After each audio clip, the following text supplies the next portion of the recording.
讲到顶年9月，这高雄有一个查甫人讲，这楼顶伤过吵呢，伊就冲到楼顶，当囡仔面头前夹一堆红仔布刣死。这刑事部分一审判嫌犯2个死刑，专案还阁伫咧上诉。那家属是提出着民事求偿，法院判讲，这个嫌犯就要赔付这家属2448万。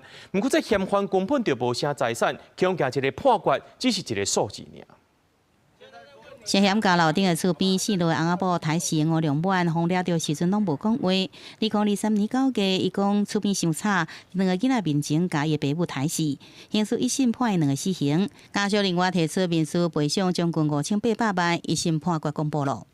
陈审法官审理后，判命被告应赔偿被害人2人之子女抚养费及精神慰抚金，共计1600万零5735元。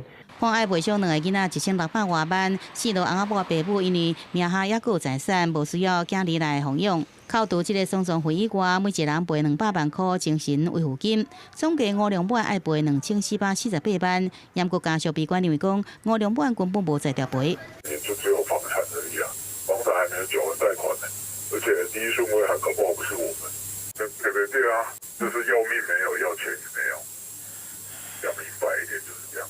如果被告的财产不足以支付这么多的金钱时，被害人的家属可以向犯保协会提出犯罪补偿金的补偿，每个死者可以请求补偿180万元。